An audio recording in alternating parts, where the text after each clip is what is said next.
everyone. Happy December 2020. Oh my goodness, this has been quite a year, hasn't it been? And I wanted to get a little personal here because people often ask, those who know of us and have seen some of the experiences that we have, how are you guys doing this? Like, how do you get through some of this stuff? And so I wanted to share, but I thought I'd bring in one of the gents that, well, he accompanies me in it. So come on by then, Mr. BJ Bronstad. So here's BJ, and isn't it true people ask, like, how are you guys doing that? Yes, we have had a few hiccups along the way, speed bumps, as you will, where you're going down a path and you think you've got it, and whether it be a steady job or whether it be a steady place to live, and you're like, nope, problem, we got this, and you get in that rhythm, and all of a sudden there's a bump, and you didn't expect the bump, you didn't see the bump, maybe you didn't know the bump was coming. But nonetheless, how do you get out of that state of, oh, Shazbot, and how do you shift or quantum leap, as our angel cowgirl says, into that desired reality when there's craziness and muck going on around you? Really? And he said it earlier, that when there's absolute chaos all around you, how do you keep moving forward? How do you keep shooting videos? How do you keep doing things when there are just insane things happening around you? And I know a bunch of you have experienced such in the last few years as well. It's something where many of us are getting called up to step in, to be the voice for those that don't have a voice, to be able to provide gateways of help that you didn't have. 2 years ago, you would have said, I would have never been involved in that cause, or I would have never been involved helping. I would have never stepped in, not because you were having any fear about it, you just never thought you'd face those kinds of situations, right? In your entire life. So that's been the story for us. And one thing that we really have always come back to, I think, is laughter. Like, we, no matter what is going on or how it looks like everything is falling apart, and literally, we come back to laughter. We make sure that we don't take any of that stuff out on each other. And we make sure that no matter what, our eye is on that ball that's moving forward. We are not going to get stuck in paralysis mode or a fear state of any kind. And you can identify when that comes up in you. You can tell when you're locked down, you're blocked because of fear. And the more you recognize it, the more you get in touch with it and say, I'm scared, or I have this fear right now, or yeah. Most of the times for people, it's they're afraid of what might happen in that change. It's not even the outcome. They want the outcome. You want that better outcome. You want a better result. You want a happier life, more peaceful life. It's that change piece that people are thinking, am I going to get through the change? Am I going to be able to move through that to land on that other side? Of course you can. Of course you can.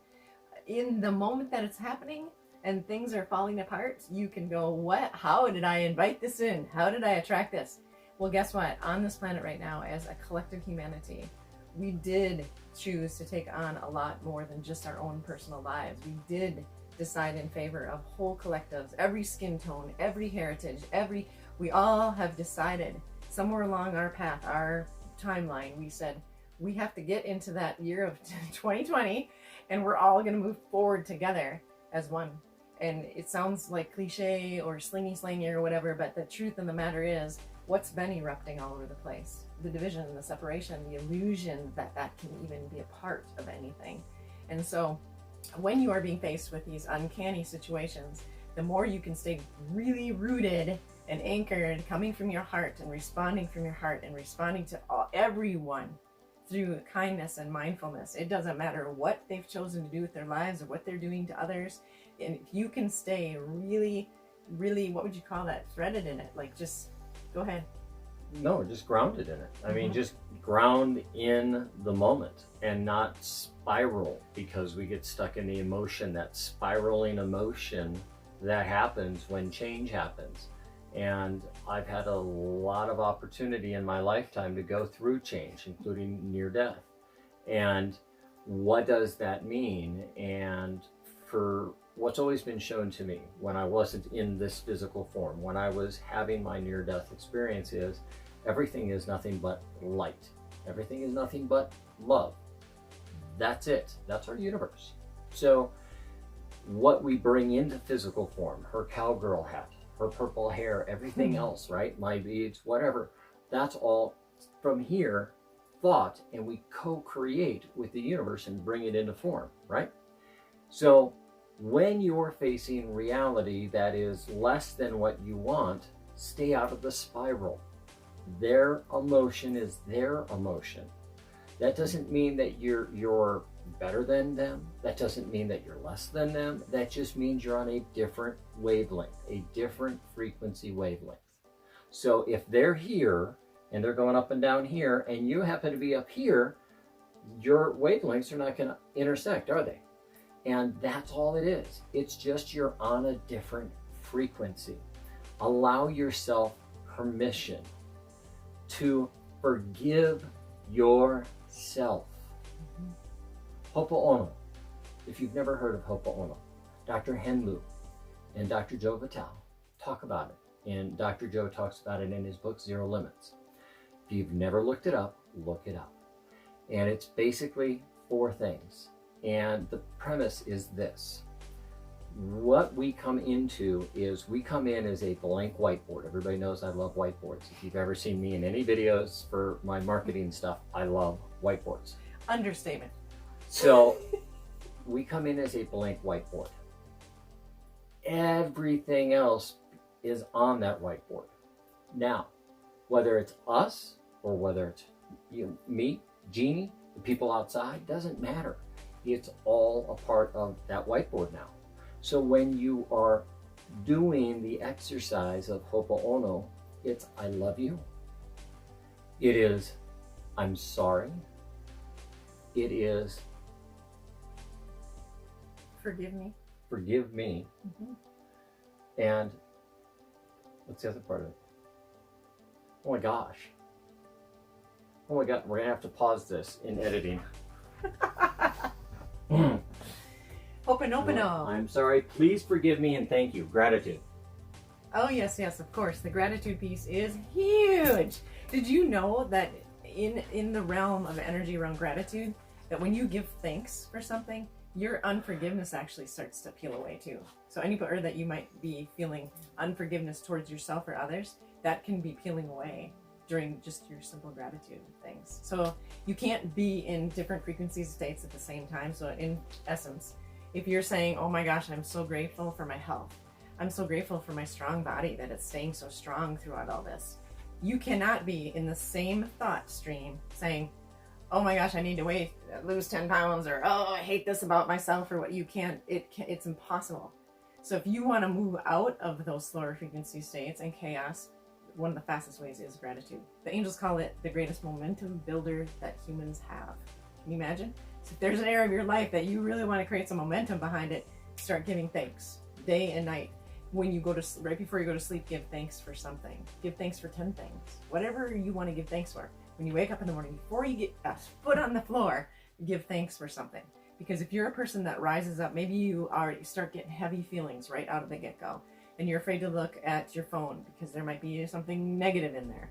The first thing you can do to offset that, where your mind is already heading for the direction of, uh-oh, I'm creating my undesired reality again through my thoughts, take it to gratitude before you put the foot on the floor and say, oh my gosh, I'm so thankful that I can get out of my own bed, that I don't need help to get out of my own bed.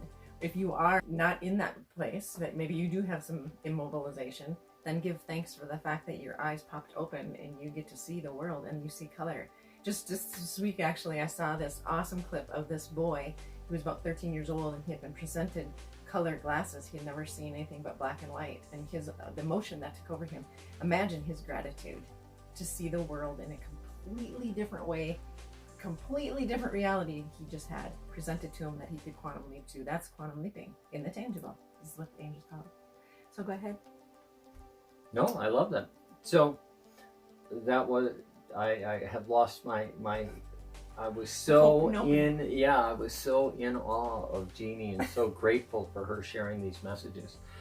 And so in the Hopo'ono, you're, by letting go and forgiving yourself and others, you move past, and you, each time it's like taking an eraser to dry erase or whiteboard and erasing one of those marks.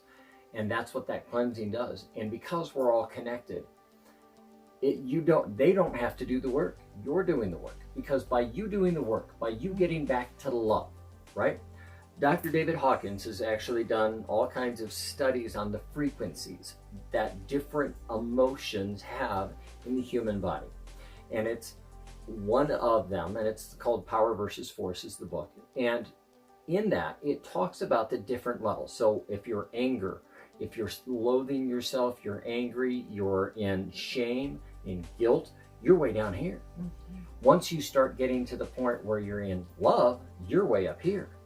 And by shifting your frequency up, you can actually elevate the frequency of others around you, which is why Dr. Henlu, which is why the Ho'oponopono, that's why that prayer of cleaning your whiteboard and getting back to a clean whiteboard is all about. By giving love, right? By giving gratitude, by asking forgiveness, by saying, forgive me.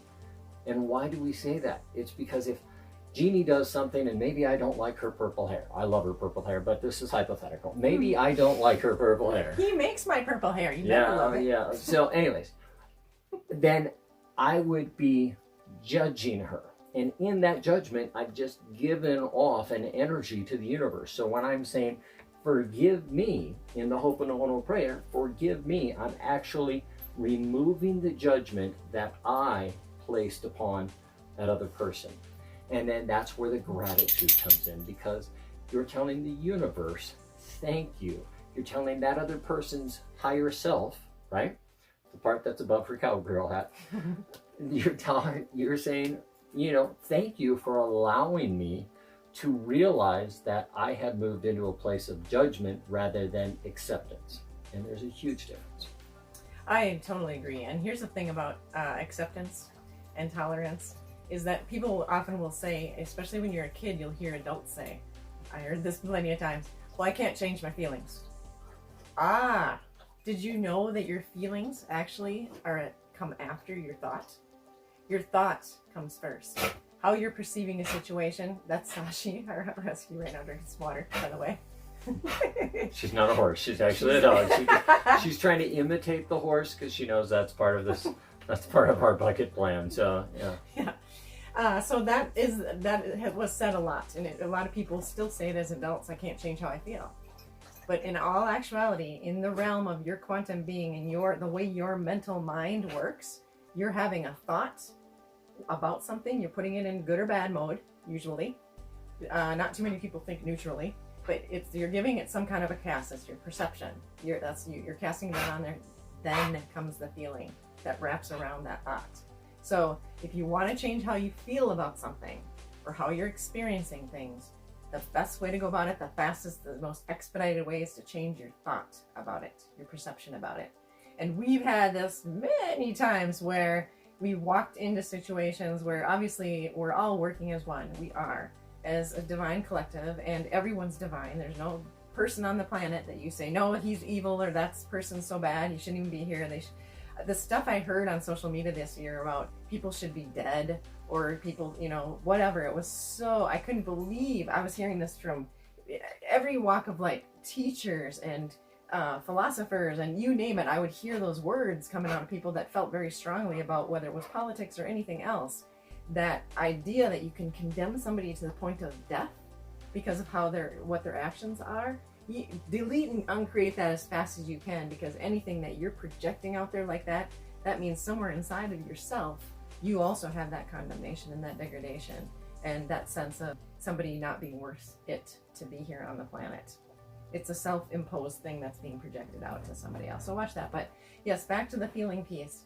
When you are experiencing, and boy, we've had the gamut of it this year in 2020, when you're experiencing something, see if you can't just change your eyes about it a little bit and think of it a little bit differently and see what happens.